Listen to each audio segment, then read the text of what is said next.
नमस्ते दोस्तों, आज की लर्निंग सीरीज में मैं एक नई कहानी लेकर आया हूं। मेरा नाम प्राध्यापक जीवी बिरादार और मैं हमेशा कहता हूं कि ऐसा करो कुछ काम कि दुनिया करे आपको सलाम। और दोस्तों, आसमान में उड़ने वाले पंछी को भी पता होता है कि आसमान में बैठने की जगह नहीं होती। तो मित्रों, किस प्रकार से मनुष्य जीवन में कितना भी आगे बढ़े, कितना भी धन संचय करे, लेकिन हम अपनी पहली स्थिति को अगर भूल जाते हैं तो उस व्यक्ति के मन में अहंकार बस जाता है। यही बात पुराणों में भी कही गई है। इसीलिए अहंकार को कभी अपने मन में जगह नहीं देनी है। और ऐसे ही कहानी मैं आपके लिए लाया हूं। सम्राट अशोक जो पूरी दुनिया को झुका सकते थे, पूरी दुनिया उन्होंने अपने बलबूते पर हासिल की थी, ऐसा व्यक्ति अपने सैनिकों के साथ और सेनापति के साथ राज्य में टहलने के लिए निकला। तब एक रास्ते में उन्हें एक पेड़ के नीचे भिक्षु बैठे हुए दिखाई दिए और सम्राट अशोक को ऐसा लगा कि मुझे इस भिक्षु का आशीर्वाद लेना चाहिए। तभी अपनी सेनापति और सेना को उन्होंने वहीं रुकने का आदेश दिया। स्वयं घोड़े से उतरकर वह नीचे उतरे और भिक्षु के पास चले गए और उनके सामने साक्षात उन्होंने दंडवत प्रणाम किया, उनके सामने अपना सर झुकाया। भिक्षु ने उन्हें आशीर्वाद दिया और वह वहां से वापस लौट आए। ये सारी बातें सेनापति देख रहा था। सेनापति के मन में कई प्रकार के प्रश्न उठ चुके थे, लेकिन सेनापति ने कहा कि यहाँ प्रश्न पूछना उचित नहीं है।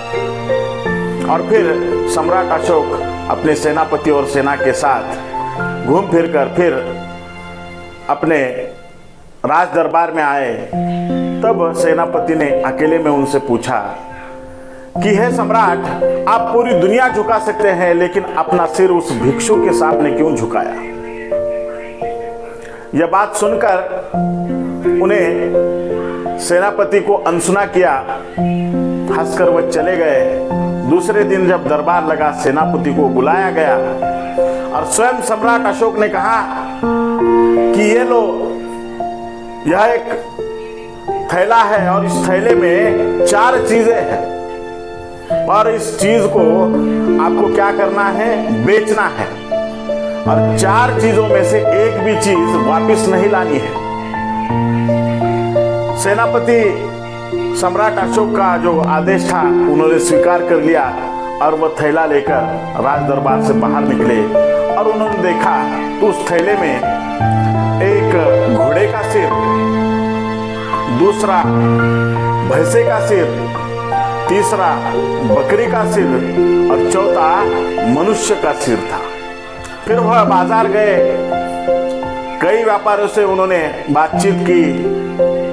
किसी ने घोड़े का सिर खरीदा, किसी ने भैंसे का सिर खरीदा, किसी ने बकरी का सिर खरीदा, लेकिन मनुष्य का सिर खरीदने से सभी व्यापारियों ने इनकार कर दिया।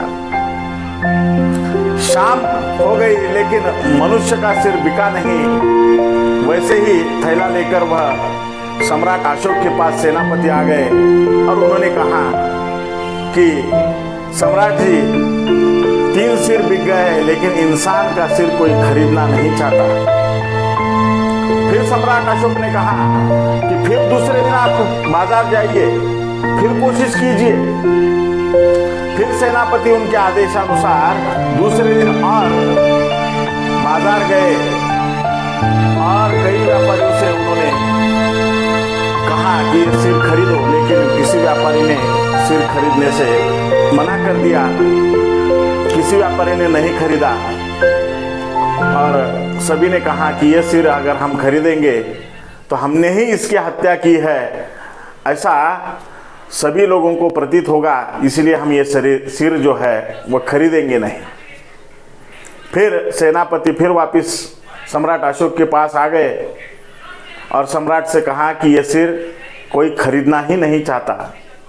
तब सम्राट अशोक ने सेनापति से कहा कि हर एक जानवर की कीमत मनुष्य के बाजार में है, लेकिन मनुष्य के सिर की कीमत मनुष्य के बाजार में नहीं है। ऐसे सिर को हम किसी भगवान के सामने, किसी भिक्षु के सामने, किसी ज्ञानी के सामने अगर हम झुकाते हैं तो इसमें बुरी बात क्या है? बताओ सेनापति, अब इस सिर का क्या मूल्य है? यही बात सेनापति को उन्होंने पूछी और सेनापति को तब समझ में आया कि इंसान कितना भी बड़ा हो, लेकिन उसके मन में कभी अहंकार को स्थान नहीं मिलना चाहिए और मनुष्य को भी अपने भीतर कभी अहंकार को स्थान नहीं देना चाहिए। यही बात इस कहानी के माध्यम से हमें समझ आती है। यही बात मुझे इस कहानी के माध्यम से बतानी थी। धन्यवाद मित्रों, मेरा चैनल सब्सक्राइब कीजिए, लाइक कीजिए।